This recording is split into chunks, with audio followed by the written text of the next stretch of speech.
आप इस्तीफा करा लो, दोबारा शपथ करा दे, विपक्ष क्या कर लेगा? कम से कम कमी तो स्वीकार करें कि हाँ गलती हुई है। तो हमसे कहा कि हमें चर्चा करनी है। जब मैं उसका जवाब देना चाह रहा था, फिर मुझसे माइक ले लिया।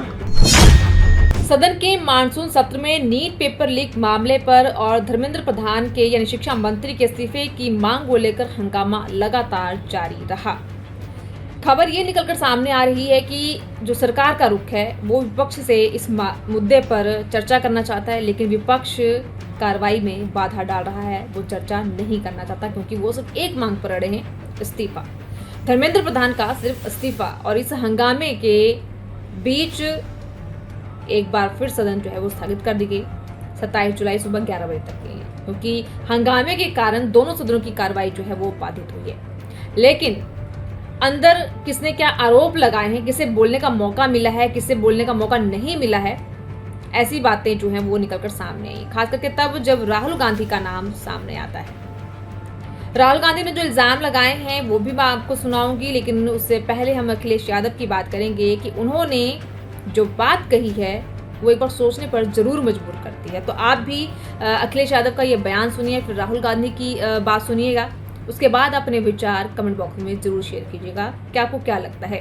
लेकिन अब तक क्या कुछ हुआ उसके बारे में भी जिक्र कर देती हूँ। खबर पूरी देखकर जाइएगा। सदन के मानसून सत्र में नीट पेपर लीक और शिक्षा मंत्री के इस्तीफे की मांग को लेकर विपक्ष का भारी हंगामा जारी है, जिसके कारण दोनों सदनों की कार्रवाई बाधित हुई और लोकसभा की कार्रवाई 27 जुलाई तक के लिए स्थगित कर दी गई।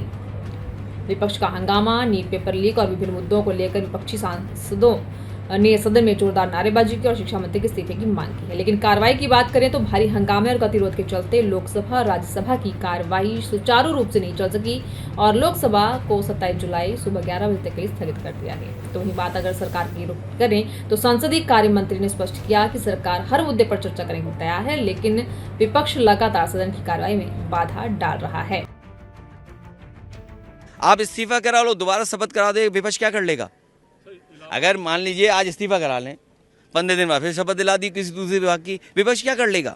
लेकिन कम से कम कमी तो स्वीकार करें कि हाँ गलती हुई है। रिजिजू जी ने स्टेटमेंट किया, हाँ जी, हाँ बिल्कुल, कि वो चाहते हैं कि हम अपने एमपी से साइड से लगाओ कि डिस्कशन हो कर लो आगे, मैं भी कर। अब नॉर्मल प्रोटोकॉल होता है कि अगर कोई किसी का नाम लेता है तो फिर उसको रिस्पॉन्स दिया जाता है।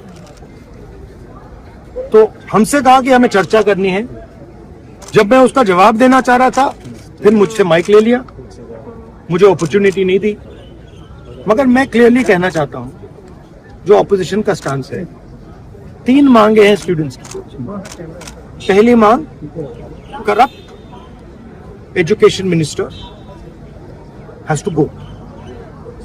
सेकंड, जिन लोगों ने स्टूडेंट्स पे आक्रमण किया, मारा, उन पर एक्शन, अकाउंटेबिलिटी। और third, that prime minister should apologise to the students. These are the 3 conditions.